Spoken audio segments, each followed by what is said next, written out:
3వ అంతస్తు గలదిగా దాన్ని చేయవలెను. ఇదిగో నేనే జీవవాయువు గల సమస్త శరీరులను ఆకాశము కింద నుండకుండా నాశనము చేయుటకు భూమి మీదకి జల ప్రవాహమును రప్పించుచున్నాను. లోకమందున్న సమస్తమును చనిపోవును, అయితే నీతో నా నిబంధన స్థిరపరచుదును. నీవును నీతో కూడా నీ కుమారులను, నీ భార్యయు, నీ కోడళ్లను ఆ ఓడలో ప్రవేశింపవలెను. మరియు నీతో కూడా వాటిని బ్రతికించి ఇంచుకొనుటకు సమస్త జీవులలో అనగా సమస్త శరీరుల యొక్క ప్రతి జాతిలోనివి 2 చొప్పున నీవు ఓడలోనికి తేవలను. వాటిలో మగదియు ఆడదియు ఉండవలెను.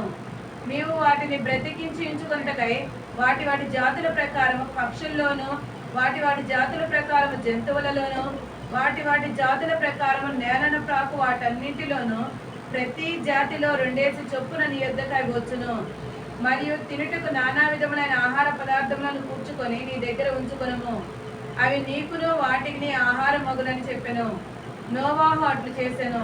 దేవుడు అతనికి ఆజ్ఞాపించిన ప్రకారము యావత్తు చేసెను. దేవునికి మహిమ కలుగును గాక. హల్లెలూయా. ఇప్పుడు వచ్చిన మీ అందరికీ వందనాలు చెల్లిస్తూ ఈరోజు మరొక 6 మాసములు దేవుడు మనలను కాచి కాపాడి 7వ నెల మొదటి ఆదివారం 7వ తారీఖు దేవుని సన్నిధిలో ప్రార్థించడానికి, దేవుడి నామాన్ని కనపరచడానికి దేవుడు మనకి ఇచ్చున్నాడు. ఈరోజు ఒక ప్రాముఖ్యమైన అంశమును మనం ధ్యానం చేసుకోబోతున్నాం. చదవబడిన ఈ లేఖనాల్లో దేవుడు నోవాహు గురించి, నోవాహుతో కొన్ని మాటలు మాట్లాడుతున్నాడు. నోవాహుతో ఎందుకు ఏ విధంగా మాట్లాడుతున్నాడంటే, దేవుడు నోవాహుతో సమస్త శరీరుల మూలముగా భూమి బలాత్కారముతో నిండినది కనుక నా సన్నిధిని వారు అంతము వచ్చినది, ఇదిగో వారి భూమితో కూడా నాశనము చేయుదును. చితిసారకపు మ్రాలతో నీ కొరకు ఓడను చేసుకునము. అరలో పెట్టి ఆ ఓడను చేసి లోపటను వెలుపును దాన్ని కీలుపోయవలను. దేవుడు లోకంలో ఉన్న ప్రజల మీద కోపం వచ్చింది. ఆ కోపము ఎలాంటిదంటే బలాత్కారం. ఎక్కడ చూసినా బలాత్కారంతో భూమి నిండిపోయింది. అంత పాపము విచ్చలవిడిగా భూమి మీద ఉన్నది.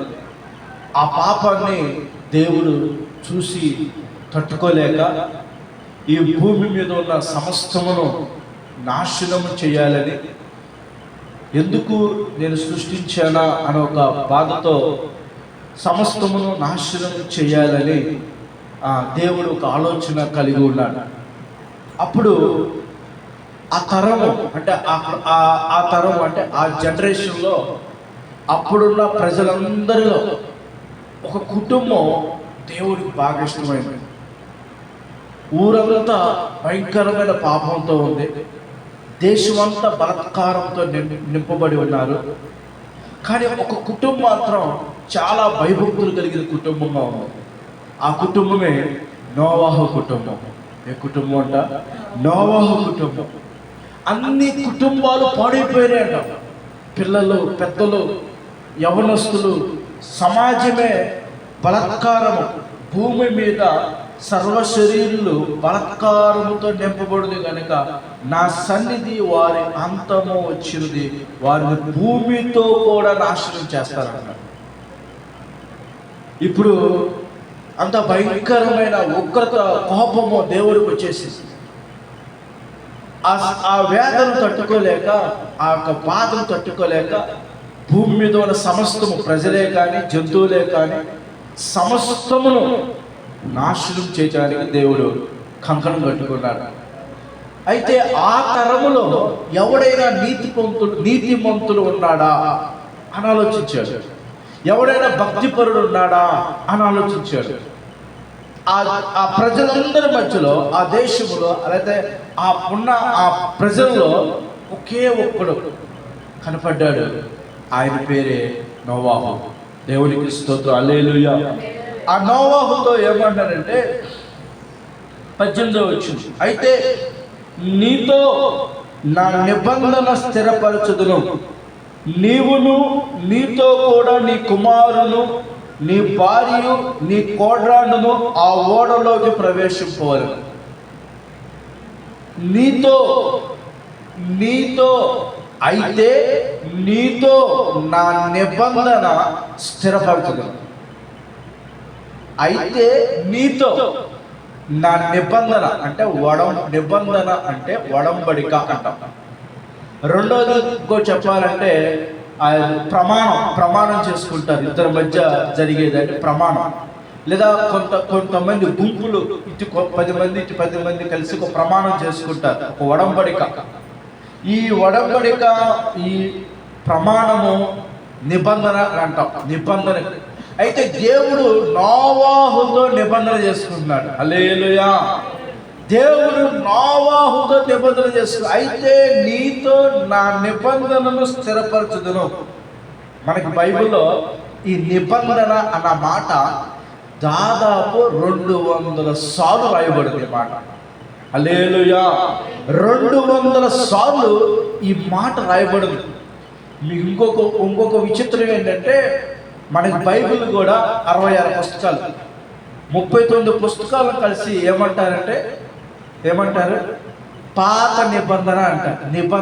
పాత నిబంధన. మత్తయి సువార్త కాడి నుంచి ప్రకటన గ్రంథం చూసుకుంటే క్రొత్త నిబంధన. హల్లెలూయా. నిబంధన, ఒడంబడిక. యేసు ప్రభు వచ్చిన కాడి నుంచి ప్రజలతో చేసుకున్న ఒడంబడిక క్రొత్త నిబంధన. క్రీస్తు రాకముందు తండ్రి అయిన యెహోవా దేవుడు పరిశుద్ధాత్మ సహాయంతో, కుమారుడైన యేసు సహాయంతో యెహోవా దేవుడు పాత నిబంధనలో ఉండి అనేక మందితో నిబంధన చేశాడు. ఇశ్రాయేలుతో నిబంధన చేసుకున్నాడు, అబ్రహాముతో నిబంధన చేసుకున్నాడు, దావీదుతో నిబంధన చేసుకున్నాడు. ఇలా చూసుకుంటే అనేక మందితో నిబంధన చేసుకున్నాడు. ఎందుకంటే వాళ్ళు చాలా ప్రత్యేకమైన వారు. హల్లెలూయా. ఈరోజు దేవుని మాటలు వింటున్న మనము కూడా ఒక ప్రత్యేకమైన వారు.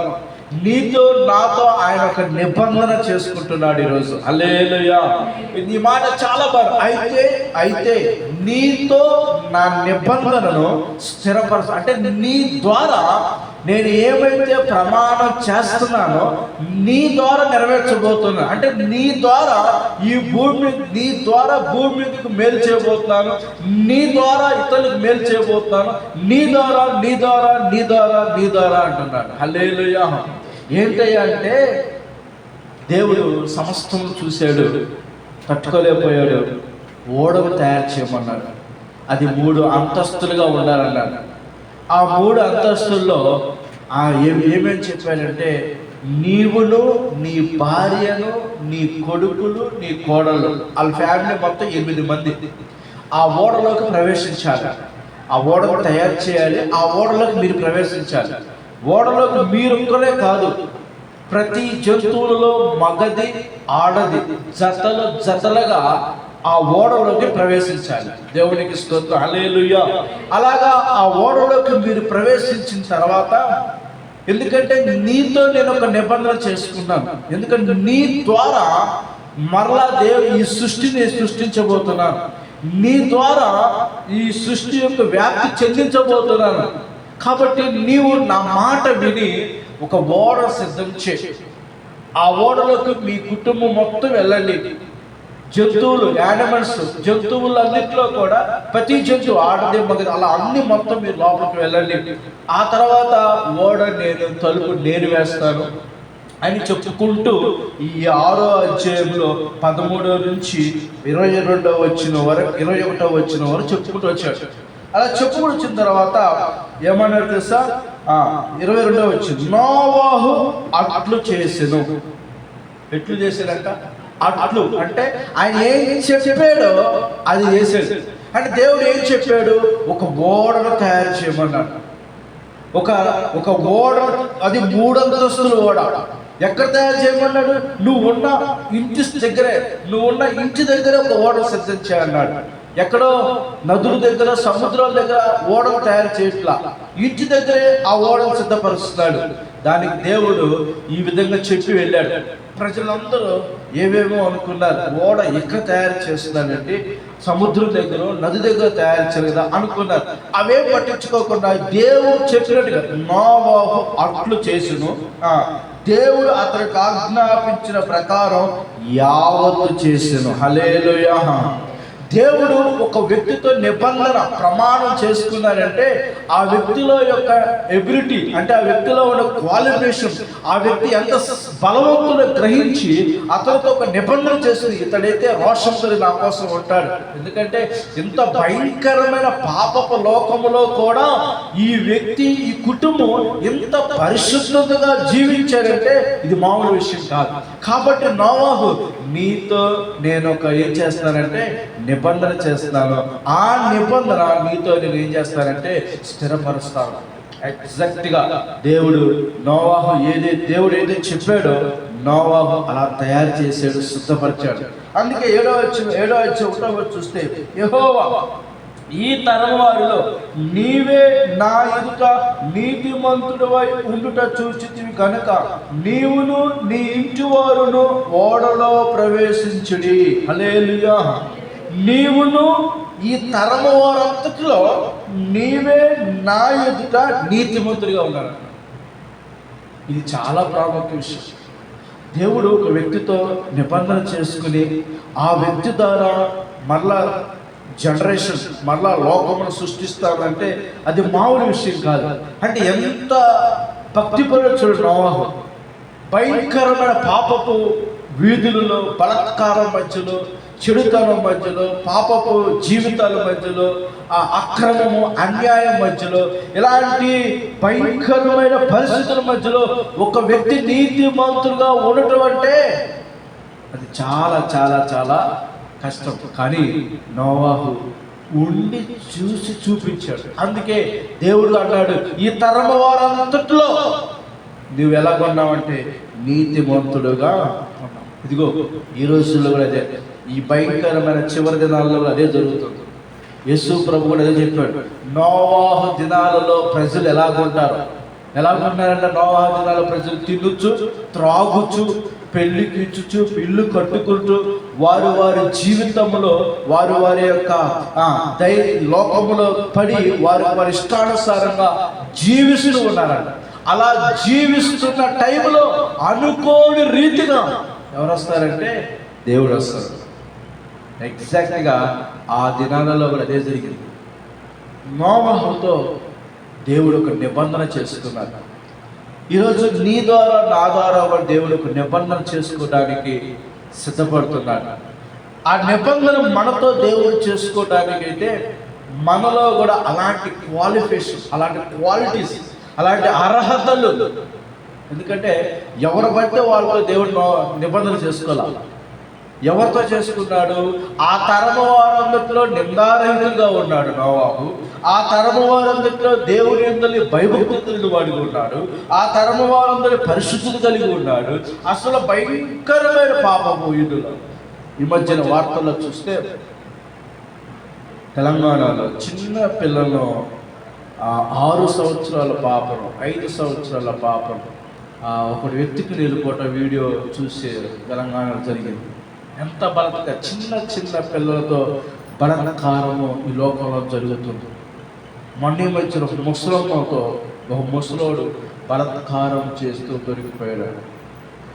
ఏంటంటే భయంకరమైన పాపము లోకంలో విచ్చలవిడిగా ఉన్నది.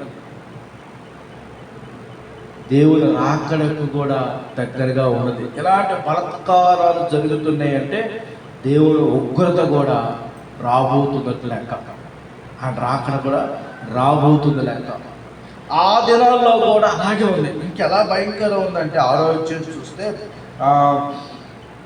9వ వచనం 6-9. నోవాహు వంశవృద్ధి. నోవాహు నీతిపోడు, తన తరంలో నిందారహితుడెవడును. నోవాహు దేవుడితో కూడా నడిచినవాడు. ఒక నిందారహితుడే కాదంట, దేవుడితో నడవటం అంట. ఏమంటే ఇంత భయంకరమైన పాపపు లోకంలో, ఇంత భయంకరమైన కుళ్ళు, కుట్రలు, అసూయ, ద్వేషం, కక్షల మధ్యలో ఒక మనిషి దేవుడితో నడవటం అంటే ఎంత కృప కావాలి. ఎంత విశ్వాసం ఉండాలి, ఎంత ధైర్యం కావాలి. ఎందుకంటే లోకాన్ని ఎదిరించాలి, పాపాన్ని ఎదిరించాలి, శత్రువులతో పోరాటం, మనుషులతో పోరాటం, లోకంలో ఉన్న అంధకార శక్తులతో పోరాటం, ఇంత పోరాడుతూ దేవుడితో నడవటం అనేది చాలా గొప్ప విషయం. ఈరోజు నీవు నేను కూడా అలా నడిచేవారుగా ఉంటే నీతో నాతో దేవుడు ఏం చేస్తారంటే ఒక నిబంధన, ఒక ఒప్పందం, ఒక ప్రమాణం. ఆ నిబంధన, ఆ ప్రమాణం నీవు మర్చిపోయినా నేను మర్చిపోయినా, దేవుడు చెప్పిన ఆ ప్రమాణం మనం మర్చిపోయినా 1000 సంవత్సరాల తర్వాత అయినా ఆ ప్రమాణాన్ని ఏం చేస్తారంట, గుర్తుపెట్టుకుంటారంట. అది కీర్తనలో ఉన్న మాట. అబ్రహాముతో చేసిన ఆ నిబంధన జ్ఞాపకం చేసుకున్నారు.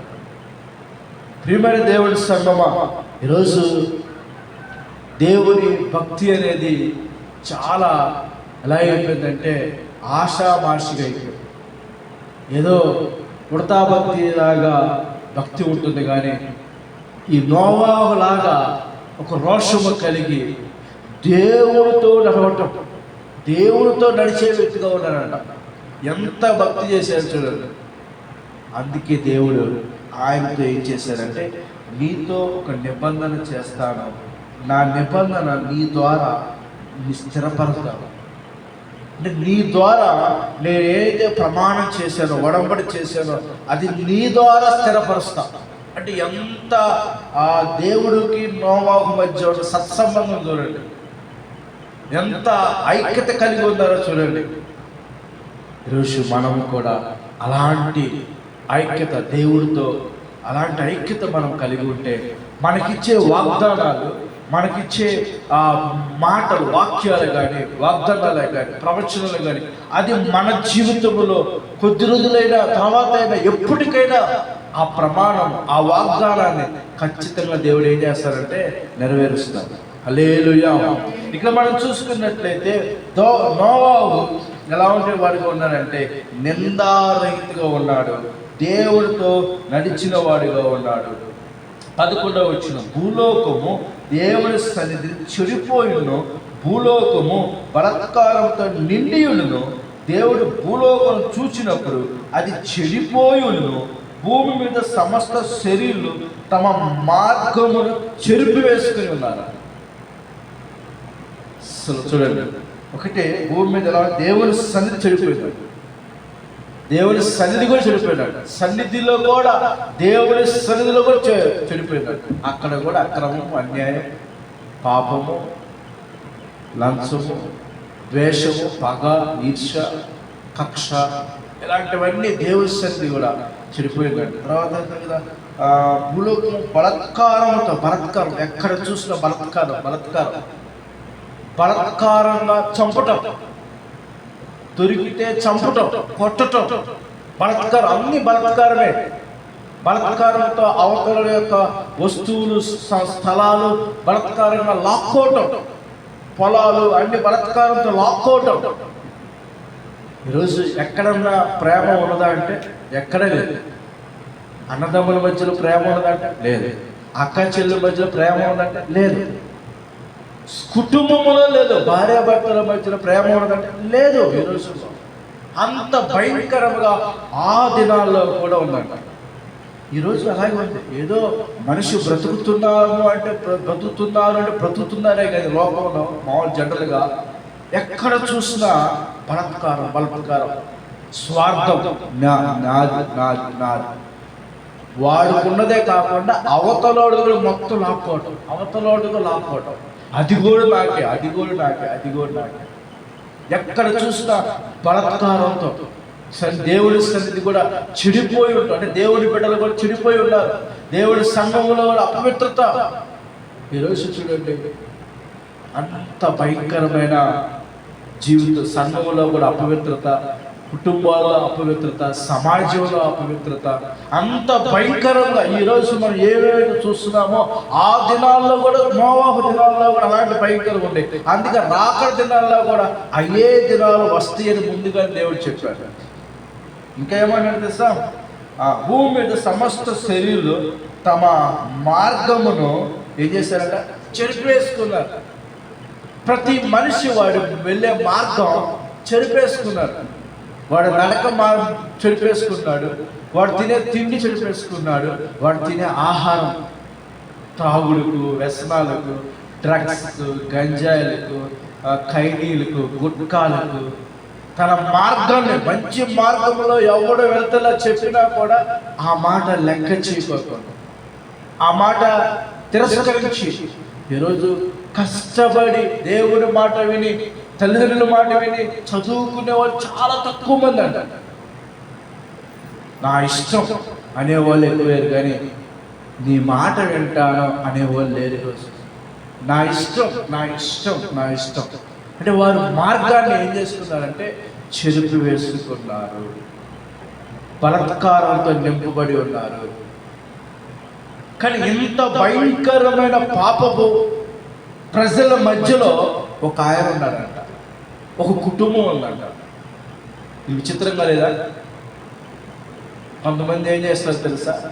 వాళ్ళు ప్రార్థనకి వెళ్తున్నారు, వాళ్ళే అటువంటి నాదే ఉందిలే, నాకన్నా 30 సంవత్సరాలు సీనియర్టీ ఆమె అంత సీనియర్, చర్చికి వెళ్ళామే, ప్రార్థనకి వెళ్ళామే, పాటలు పాడామే, ఆరాధన చేసే, వాక్యం చదివామే, లేదా భాషలతో మాట్లాడే ఆమె చేసే వేషాలన్నీ వేస్తుంది, మాట్లాడే ఏదో మాటలన్నీ మాట్లాడుతుంది, చేసే పనులు చేస్తుంది. ఆమె ఎలాగంటే నాదేముందిలే అని ఈ మనిషి అవతల మనిషిని పోల్చుకుంటున్నాడు. కానీ నోవాహు అలా చేయలా. నోవాహు ఎదుటి మనిషిని పోల్చుకోలా. అవతల ఆవిడ ఎలా భక్తిలో పడిపోయాడో నాకు అనవసరం, నేను దేవుడితో ఏం చేశానంటే నడిచి ఉన్నానంట. అంత భయంకరమైన పాపపు లోకముల ప్రజల మధ్యలో ఒక ఆయన కనిపెట్టడం అంటే మామూలు విషయం కాదు. అంత స్త్రీల మధ్యలో, అంత ఆడవాళ్ళ మధ్యలో ఒక ఆమె కనిపెట్టాడు. ఒక ఆమెను చూశాడు దేవుడు, ఆమె పేరు మరియా, కన్యక. అంతమంది కన్యకలో ఒక ఆమెను చూశాడంట. ఆమె పవిత్రాలు, పరిశుద్ధురాలు, ప్రార్థనాపరురాలు. అందుకే గుణవతి అయిన భార్య దొరుకుట అరుదు, అరుదు, అరుదని అరుదు అని ఎందుకు రాశారు తెలుసా? చాలా తక్కువ కనబడతారంట, ఎక్కువ కనబడరు, తక్కువ. అది కనిపెట్టడం చాలా గొప్ప విషయం. హల్లెలూయా. అందుకే దేవుని ప్రజలు ఈ రోజుల్లో కూడా దేవుని సన్నిధిలో కూడా చెడిపోవటం, వారి భక్తి జీవితం చెడిపోవటం, వాళ్ళ అపవిత్ర జీవితం అయిపోవటం, ఏదో ఆదివారం ఆరాధన వరకే వాళ్ళ భక్తిని కనపరచటం, ఆరాధన అయిన తర్వాత వాళ్ళ భక్తి అపవిత్రంగా మారటం, వాళ్ళ మాట్లాడడం కూడా అపవిత్రంగా మాట్లాడటం, వాళ్ళ జీవితమే అపవిత్రంగా ఉండటం. ఎదుటివాడు కూడా చూసి వీళ్ళు ప్రార్థనకి వెళ్ళే వాళ్ళు కూడా ఇలాగ మాట్లాడతారా, ఇలా చేస్తారా, ఇలా ఉంటారా అన్న ఆలోచనలు కూడా ఎదుటివాడికి అవకాశం ఇవ్వటం. లోకం అంతా కూడా ఎలా అయిపోయిందంటే బలత్కారంతో దేవుని సరిది చెడిపోయిందంట. వారు మార్గాలు ఏమి చేసుకున్నారంటే చెరుపు వేసుకున్నారు. ఇంత భయంకరమైన ఈ పాపపు లోకంలో దేవుడు కుటుంబాన్ని చూశాడు. నోవాహు భార్య, నోవాహు బిడ్డలు, నిజంగా భర్త దేవుడితో నడిచేవాడుగా ఉన్నాడు. తను ఒక్కడే నడవటం కాదండి, తన భార్యను కూడా నడిపించాడు. వారిద్దరు నడవటమే కాదు, వారు కొడుకులు నడిచారు. వాళ్ళ కొడుకులు నడవటమే కాదు, వారు కోడలు కూడా నడిచారు. బాబా, తరతరాల వంశం ఎంత ఆశీర్వాదం. ఒక మనిషి నడవటమే తల ప్రాణం తోకవస్తుంది, ఒక భర్త నడవటమే లేదా ఒక భార్య నడవటమే, భక్తులు నడవటం తల ప్రాణం తోకవస్తుంది. అంటే ఎంత సాక్రిఫైస్ చేశాడు తెలుసా నోవాహు. ఎందుకంటే ఒక కుటుంబాన్ని సరిగ్గా చూడలేనాడు, బయట ఏం చూడగలుగుతాడు? కుటుంబాన్ని సరిగ్గా పట్టించుకోలేనాడు, బయట ఏం చేయగలుగుతాడు? భర్తనే భార్యనే భక్తిలోకి రాబట్టుకోలేను, ఏం చేయగలుగుతాం బయట? అంటున్నాడు నోవాహును దేవుడు అన్నాడు, నోవాహు నువ్వు ఒక్కడే వచ్చాడలా అంటే నోవాహుతో పాటు నీ భార్య అంటే ఆమె భక్తి పర్రాలు, మీరిద్దరే కాదు నీ కొడుకులు వాళ్ళు కూడా భక్తి పరులే, మీ కోడళ్ళు ఉన్నారా, కోడళ్ళు వాళ్ళు కూడా భక్తి పరులు. అందుకే నీ కుటుంబం అంతటితో నేను ఒక నిబంధన చేస్తాను, ఆ నిబంధన ఆ ప్రమాణం నీతో స్థిరపరుస్తాను. దేవునికి స్తోత్రం. హల్లెలూయా. ఎంత గొప్ప సాక్ష్యము. అందుకే నోవాహు ఆ తరంలో దేవుడికి ఇష్టమయ్యాడు. చెప్పినట్టుగానే దేవుడు చెప్పినట్టుగానే నోవాహు ఒక ఓడ సిద్ధం చేశాడు. ఆ కుటుంబం మొత్తం వెళ్ళిపోయారు. జంతువులు జతలుగా వెళ్ళిపోయాయి. ఇక గేటు తలుపు నువ్వు కాదు నేను వేస్తానని చెప్పాడు. దాదాపు దేవుడు చెప్పిన కానించి ఆయన ఉగ్రత వచ్చేసరికి 120 సంవత్సరాల గ్యాప్ ఉంది. ఆ గ్యాప్లో నోవాహు ఎంతో మంది చెప్పాడు, అయ్యా దేవుడు ఒక ప్రళయం తీసుకురాబోతున్నాడు, ఒక ఉగ్రత రాబోతుంది, మీరు మారండి అని వాళ్ళ బంధువులకు, వాళ్ళ చుట్టాలకు, వారి అన్నదమ్ములకు, వారి అక్క చెల్లెలకు, ఎంతో మందికి, తెలిసిన వాళ్ళకి అందరికీ చెప్పాడు. కానీ ఎవడు చెప్పుకోకుండా ఉండేది. చెప్పాడు, ప్రత్యక్షంగానో పరోక్షంగానో దేవుని మాట చెప్పుకుంటూ వచ్చాడు. దేవుడు నాకు ఇలా చెప్పాడు. కొంతమంది హేళన చేసేది ఏమంటే, ఇక్కడ ఓడం తయారు చేసి పిచ్చేవాళ్ళు వచ్చిందా, ఈ ఓడేంటి, ఈ ఉగ్రత ఏముంది, తుఫాన్ ఏంటి, నీళ్ళేంటి, నాశనం అవడం ఏంటి, నీకు అది పిచ్చి ఎక్కిందని రకరకాలుగా మాట్లాడిన మనుషులు ఉన్నారు. దేవుడు నోవాహు జీవితంలో అనేక మంది ఆయన అవమానపరిచారు. ఇంట్లో వాళ్ళు, బయట వాళ్ళు అవమానపరిచారు, బంధువులు అవమానించారు, అందరూ అవమానపరిచారు. కానీ ఏం పట్టించుకోవాలి. ఒకటే మాట, దేవుడు నాకు చెప్పాడు. హల్లెలూయా. ఆ రక్షణ అనే ఓడలో తన కుటుంబం అంతటినీ ఏం చేసుకున్నారంటే కాపాడుకున్నారు. హల్లెలూయా. ప్రియమైన దేవుని సంగమా, ఆ కుటుంబం ఆ దాదాపు 120 సంవత్సరాలు ఎంతగానో ప్రయాసపడ్డారంటే ఎవరు కూడా మనసుకున్నారు. రానే వచ్చింది, మనకందరికి తెలిసిన స్టోరీ. రానే వచ్చింది ఆ సమయం. అవరందరూ లోపలికి వెళ్ళారు. దాదాపు 40 దినములు 40 పగళ్ళు. ఒక్కరోజు వర్షం వస్తేనే రోడ్లన్నీ జలమైపోతాయి. ఒక్కరోజు వర్షం వస్తేనే, ఒక్కరోజు లేదా 2-3 రోజులు వర్షం వచ్చి తుఫాను పడితేనే మన రోడ్లన్నీ జలిపోయి కొన్ని చోట్ల లోపల కూడా వచ్చేస్తాయి నీళ్ళు. కానీ 40 దినములు 40 పగళ్ళు దాదాపు 2 తాడి చెట్లంతా హైట్, ఎత్తు, కొండలు, పర్వతాలు అన్నీ మునిగిపోవటం. ఇక జంతువులేంటి, మనుషులేంటి, సమస్తము నాశనం అయిపోయింది. ఏదైతే చెప్పాడో అది దేవుడు చేశాడు. హల్లెలూయా. చక్కగా కానీ రక్షించబడింది, కాపాడబడింది ఎవరంటే ఒక నోవాహు కుటుంబం. ఎందుకు? ఆ పాపపు లోకములో కూడా నోవాహు ఒక్కడే ఎలాగొన్నాడంటే నీతిమంతుడిగా ఉన్నాడు. చెడు స్నేహానికి వెళ్ళలేదు, పరిశుద్ధత కలిగి ఉన్నాడు. దేవుడు చెప్పింది చేశాడు. అయ్యా ఆయన కూడా దేవుడిని ఎందుకయ్యా ఈ ఓడేంటి, కథ ఏంది, జరిగిందో చూద్దాంలే అని ఏమల్లా రివర్స్ క్వశ్చన్ వేల దేవుడితో చెప్పాడు. దేవుడు చెప్పాడని దేవుడితో ఆ మాట చేశాడు. దేవుడు చెప్పింది ఎలా చేయగలిగాడంటే దేవుడితో నోవాహు ఉన్న అనుబంధం. ఇప్పుడు దేవుడు నాకు చెప్పాడండి అని ఎప్పుడైనా మనం మాట చెప్పుకోనుకోండి, ఈ మాట మనం ఎలా చెప్పగలుగుతామంటే దేవుడితో మనకున్న సత్సంబంధాన్ని బట్టి. ఎస్, దేవుడు నాకు ఈ మాట అంటే నేను దేవుడితో నడుస్తున్నాను కాబట్టి దేవుడు నాకు ఈ మాట చెప్పాడని ధైర్యంగా చెప్పగలుగుతాను. దేవుడు కూడా, నోవాహు కూడా అలా చెప్పాడు. దేవుడు చెప్పాడు అని ఆ ఓడను సిద్ధం చేసుకున్నాడు. దాదాపు పగలేదు లేదు, రాత్రి లేదు, ఆకాశ తూములు మొత్తం విప్పబడ్డాయి, మొత్తం కొట్టుకుపోయారు, మొత్తం సర్వనాశనం అయిపోయారు. కానీ ఎవరు కాపాడబడ్డారంటే నోవాహు కుటుంబం మాత్రమే. చూడండి 9వ అధ్యాయంలో, ఆదికాండం 8వ అధ్యాయం 1వ వచనం చూద్దాం. దేవుడు నోవాహును అతనితో కూడా ఓడలో ఉన్న సమస్త జంతువులను, సమస్త పశువులను జ్ఞాపకము చేసుకును.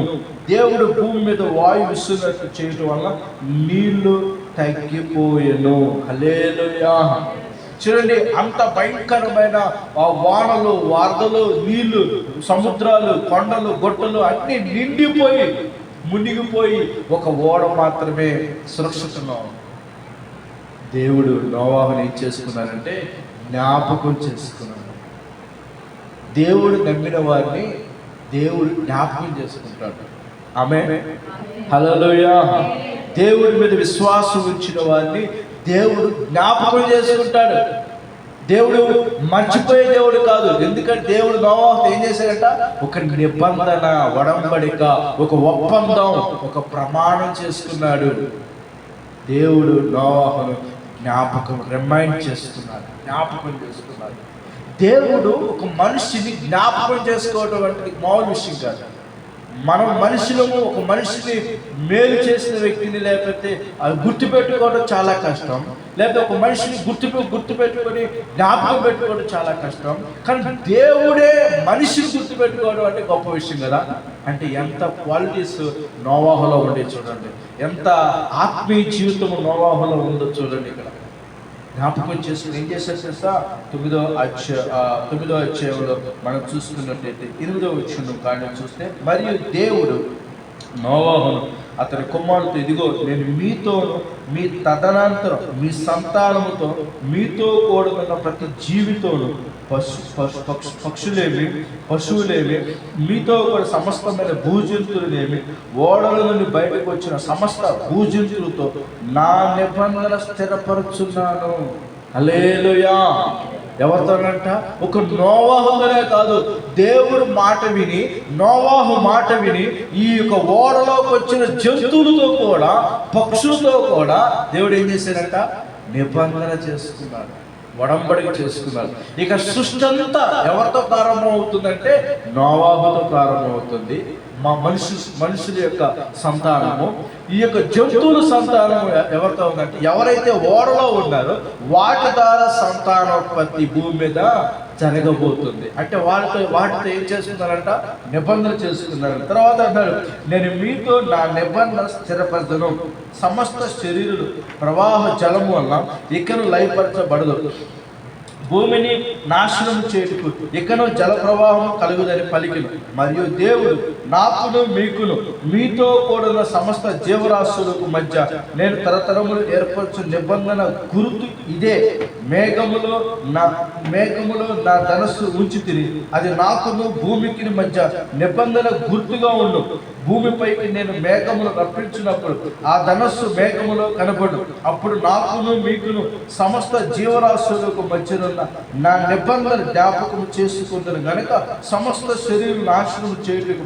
అలాగో ప్రవాహంగా నీళ్లు రావు. ఆ ధనస్సులో మేఘములను నేను దాన్ని చూచి దేవునికి భూమి మీద ఉన్న సమస్త శరీరంలో ప్రాణం గల ప్రతి దానికి మధ్యనున్న నిత్య నిబంధన జ్ఞాపకం చేసుకుందను.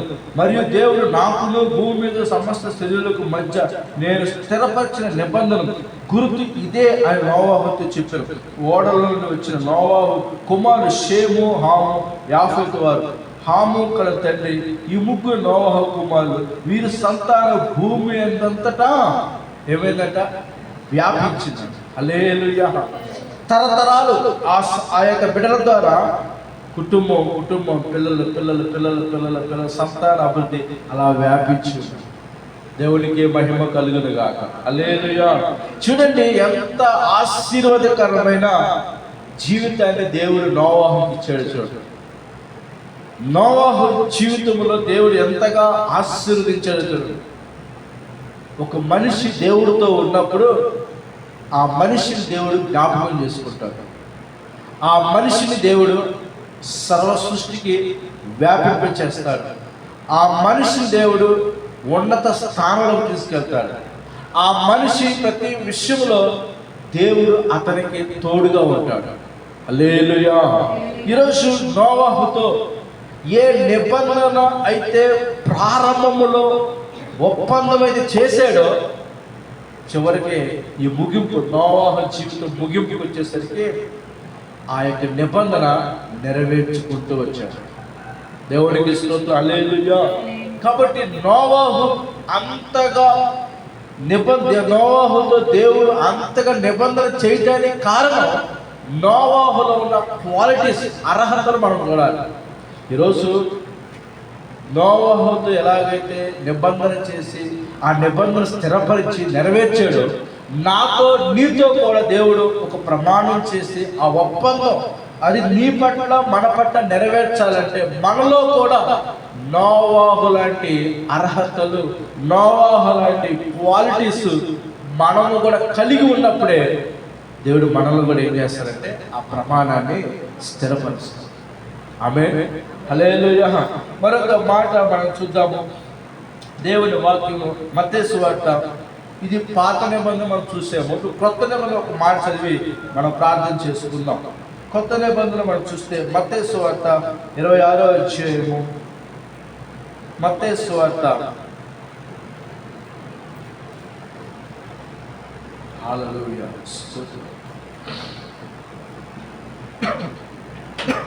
మత్తయి సువార్త 26వ అధ్యాయం 27వ వచనం కాయించండి.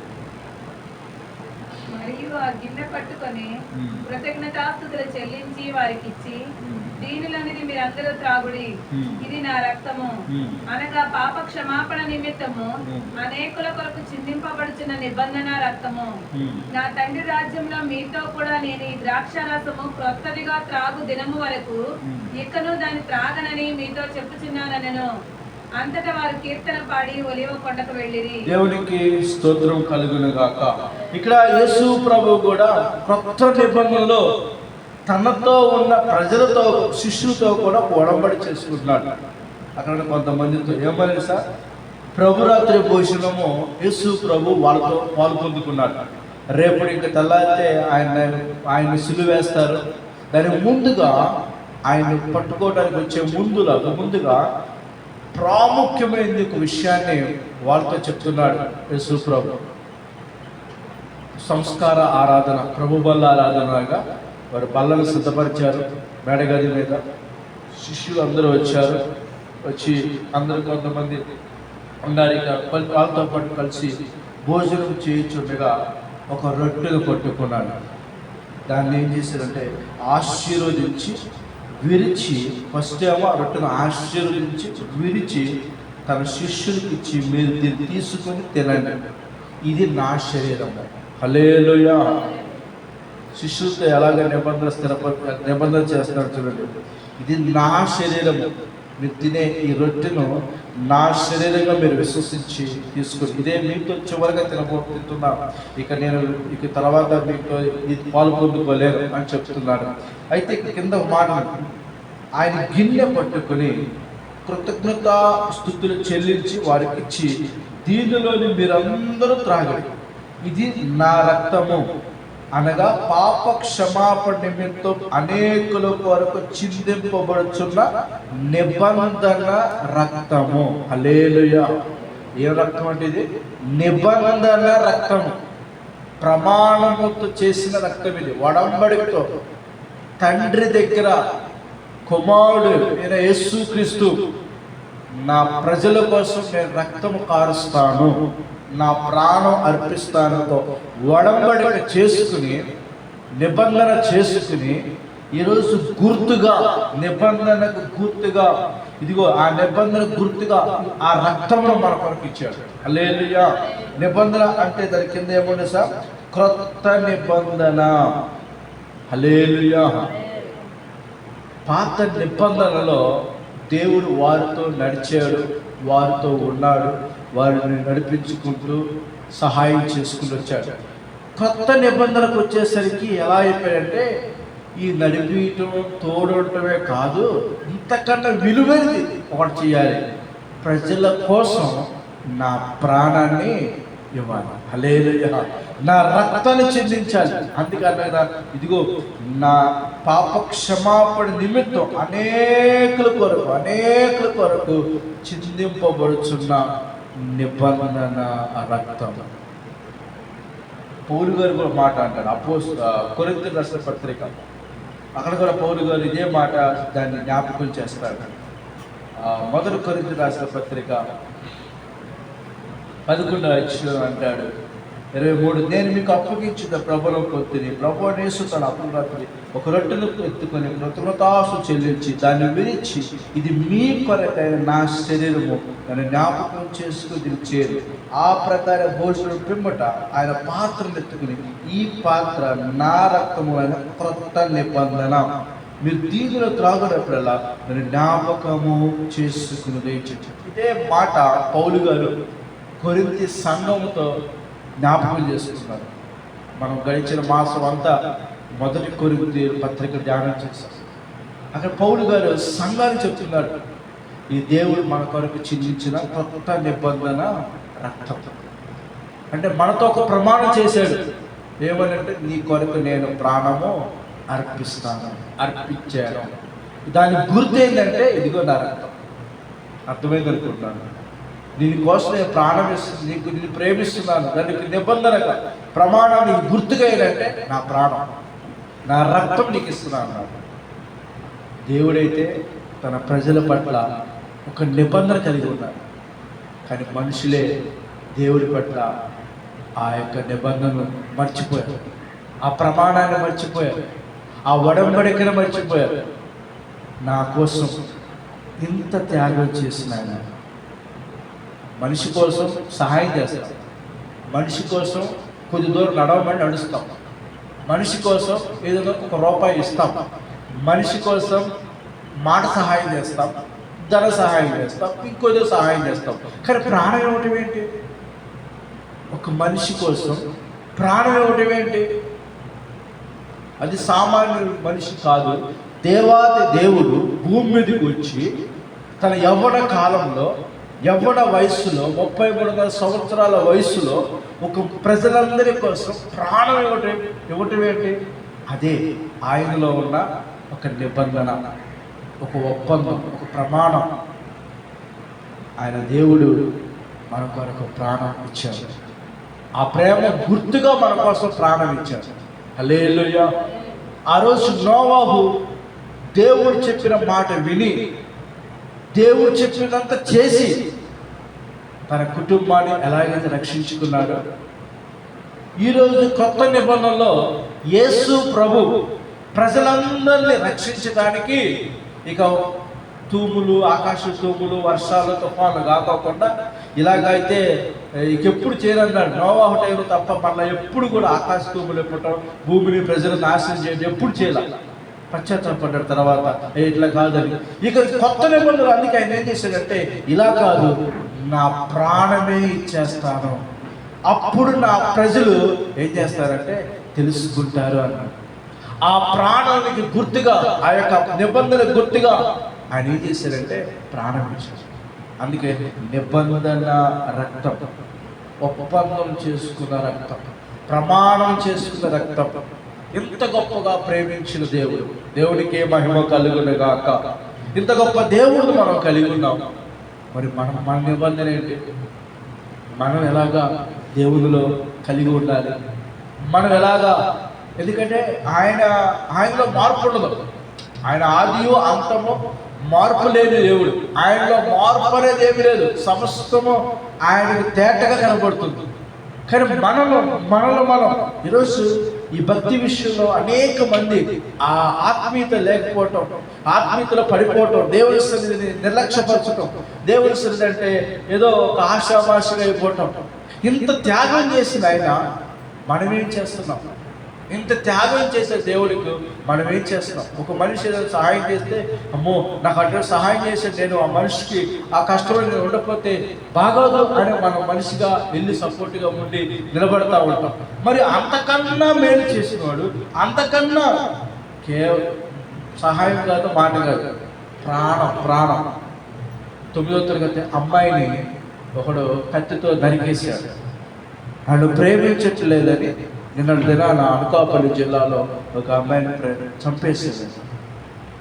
ప్రేమ అంటే చంపేది కాదు, అది దేవుని నిజమైన ప్రేమ కాదు, అది శారీరక ప్రేమ. 9 సంవత్సరాల అమ్మాయిని ఒక మనిషి చంపేసేది.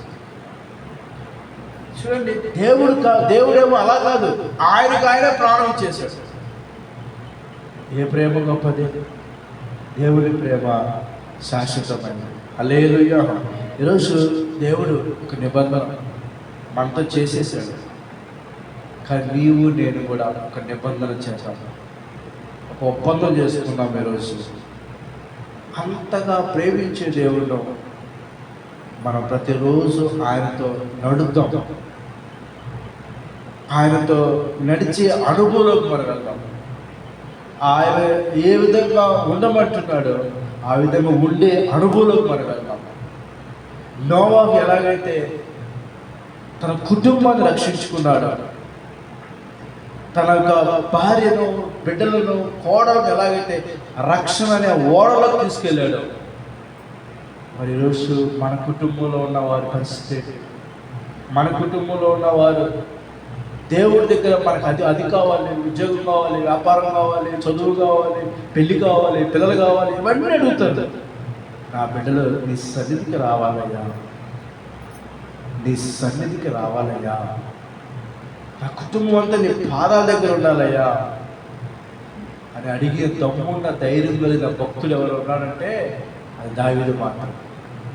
దావీదు ఒకే వరం అడిగాడు, అయ్యా నా కొడుకులు రాజులు చేయా, నా బిడ్డలను కాపాడయ్యా, అది కాపాడయ్యా, వాళ్ళకి సహాయం చెయ్యా, రోగం వస్తే స్వస్థపరిచెయ్యా, ఇవేం అడగల, ఒకటే వరం అడుగుతున్నాను, నా కుటుంబం అంతా నీ పాదాల దగ్గర ఉండాలి. ఎందుకంటే ఆ మాటకు దేవుడు చాలా ఇష్టపడతాడు. అందుకే దావీదు దేవునికి ఎలా ఏమైందంటే హృదయానుసారం. ఈరోజు భక్తి ఎలా అయిపోతుంది, ఎలా ఉంటుందంటే తన భక్తి, తన జీవితం అంతా ఏదో ఆ మందిరంలో కాసేపు ఆ భక్తి వరకే ఉంటుంది, కానీ బయటికి వెళ్ళిన తర్వాత భక్తి లేదు, గడ్డి గుడ్డి లేదు, ఏమీ ఉండదు. అంతా ఘటనే, అంతా మాయ అయిపోతుంది. ఆత్మీయ జీవితం లేదు, దేవుడితో నడిచే అనుభవం లేదు, దేవుడితో జీవించే విధానం లేదు, దేవుని కొరకు రోషం కలిగి, దేవుని కొరకు శ్రమపడి, దేవుని కొరకు అవమానాలు పడి, దేవుని కోసం కష్టపడి. ఈరోజు కష్టపడేవారు లేరు, దేవుని కోసం నిందలు పడేవారు లేరు, దేవుని కోసం అవమానం పడేవారు లేరు. మామూలుగా మనం కొని తెచ్చుకునే సమస్యలే కానీ దేవుని కోసం శ్రమ పడేవాడు సరైన లేరు. కానీ ఈరోజు ఒక నిబంధన, నోవాహులాగా మన కుటుంబం, నోవాహు కుటుంబాన్ని తరతరములు వ్యాపింపచేసారు. ఎవరు లేరండి ఇంకా నోవాహు కుటుంబం తప్ప. ఆ కుటుంబం ద్వారా భూమి మీద సృష్టి ఒక గొప్పగా, ఇదిగో ఈరోజు ఇంతగా సృష్టి మళ్ళీ రీజనరేషన్, మళ్ళీ విధంగా కొత్తగా సృష్టించి దేవుడు సృష్టించారు. చివరికి జంతువులు కూడా దేవుడు మాట్లాడినాయి, జతలుగా వెళ్ళి ఓళ్ళలో కూర్చున్నాయి, ఒక స్త్రీ, మగది. అలాగా ఆటల్లో కూడా మంచి జంతువులు, పవిత్రమైన జంతువులు, దేవుడు మన లోబడే జంతువులు, పక్షుల్లో జంతువులు అన్నీ కూడా జతలుగా వెళ్ళి కూర్చొని ఓడలో వాళ్ళ వరకే కాపాడమన్నారు. ఇదంతా సమస్తం. అయితే వారిని కాపాడే వాళ్ళు దేవుడు మాట విన్నందుకు దేవుడు ఏం చేశాడు, వాళ్ళ ద్వారా సృష్టిని ఏం చేశాడు, అభివృద్ధి చేశాడు. ఆ జంతువుల ద్వారా మళ్ళీ అభివృద్ధి చేశాడు, ఆ పక్షుల ద్వారా అభివృద్ధి చేశాడు. ఇదిగో ఈ నోవాహు ద్వారా ఏం చేశాడంటే అభివృద్ధి చేశాడు. హల్లెలూయా. అలాగే కొత్త నిబంధనలో కూడా యేసు ప్రభు అంటున్నాడు, ఇదిగో మీ కొరకు నేను చిందించిన రక్తం, నా నిబంధన రక్తం, పరిశుద్ధమైన రక్తం, నీతో మీకు గుర్తుగా, ప్రమాణంకు గుర్తుగా, ఇదిగో మిమ్మల్ని ప్రేమిస్తున్నాను అన్న కదా, ఆ ప్రేమ గుర్తుగా నా ప్రాణమే ఒక నిబంధనగా ఇస్తున్నాను, నా రక్తం ఇదిగో తాకండి అని తన శిష్యులు చెప్తున్నారు. ఈరోజు మనం కూడా అలాంటి ప్రమాణమే చేశాం. కాబట్టి ఈరోజు మనం ఒక మంచి మనస్సాక్షితో, ఒక మంచి తీర్మానంతో, ఎందుకంటే ఎవరెవరినో చూసి మన భక్తి చేయటం కాదు, ఎవరెవరినో పోల్చుకుంటూ మన భక్తి చేయటం కాదు, ఎవరెవరితో ఉంటే మన భక్తి కాదు. ఈరోజు భక్తి ఎలా అయిపోతుందంటే వాళ్ళ మీద చూసి పోల్చుకోవటం, ఆ సంఘంతో ఈ సంఘంతో చూసి పోల్చుకోవటం. సంఘం నాది కాదు, ఇంకోటి కాదు, దేవుడు ఆయన రక్తం కాచి సంపాదించిన సంఘం. హల్లెలూయా. ప్రియమైన దేవుడు, ఎంత చేసినా ఏది చేసినా ఆయన రాకడలో ఎత్తబడేవాడు లేకపోతే అంత వేస్ట్, అంత వ్యర్థమే. ఆయన రాకడ వచ్చే సమయంలో ఎత్తబడే గుంపులో ఆ మనిషి లేకపోతే చేసినంత వ్యర్థమే. బయలుదేరటానికి 10 మంది బయలుదేరారు, కానీ ఆయన వచ్చే సమయంలో ఎంతమంది నిలబడ్డారంటే 5గురే నిలబడ్డారు. 5గురే ఎత్తబడ్డారు, మిగిలిన 5గురు ఏమైపోయారో. కానీ విడవబడిన బుద్ధి లేని కన్యకలాగా మనం ఉండొద్దు. ఒక సిద్ధపాటు కలిగి దేవుడి కొరకు మనం ఉందాం.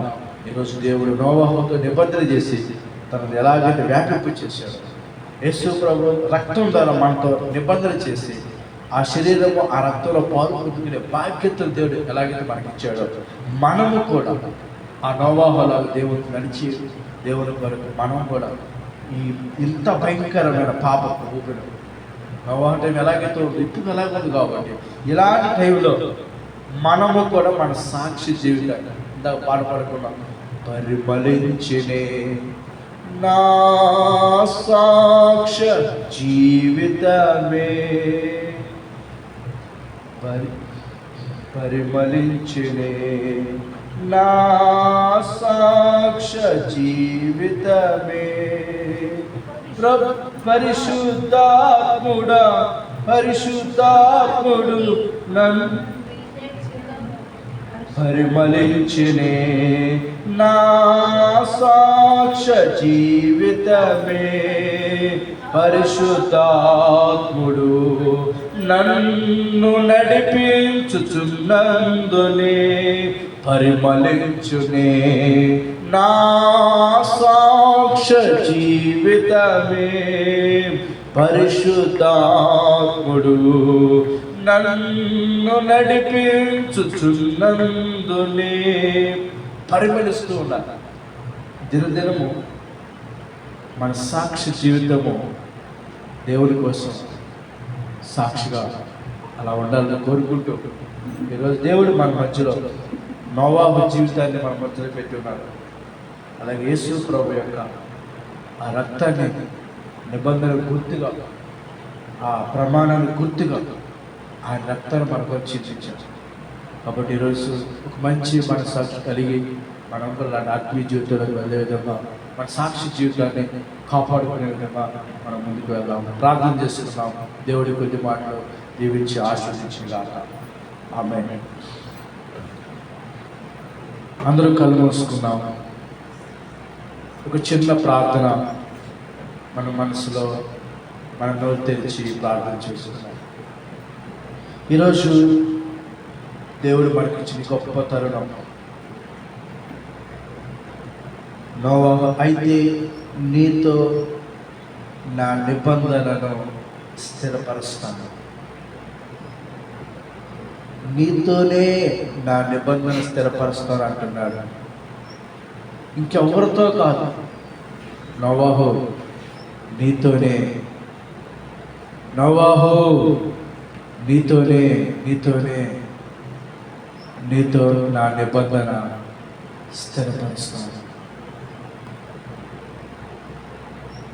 ఈరోజు అలాగ మన జీవితాన్ని కూడా స్థిరపరచాలని మన మనస్సాక్షి, మన ఆత్మీయ జీవితం నోవాహులాగా దేవునితో నడిచే జీవితం, నోవాహులాగా నిందారహితుడిగా జీవించే జీవితం, నోవాహులాగా ఆ తరములో నీతిమంతుడిగా ఉండే జీవితం, ఆ బలత్కారం మధ్యలో, ఆ చెడిపోయిన దేవుని చెడిపోయిన ఆ యొక్క మధ్యలో భయంకరమైన పాపపు ఊబిలో మన కుటుంబం ఒక వెలుగులాగా సాక్ష్యమైన జీవితం జీవించే విధముగా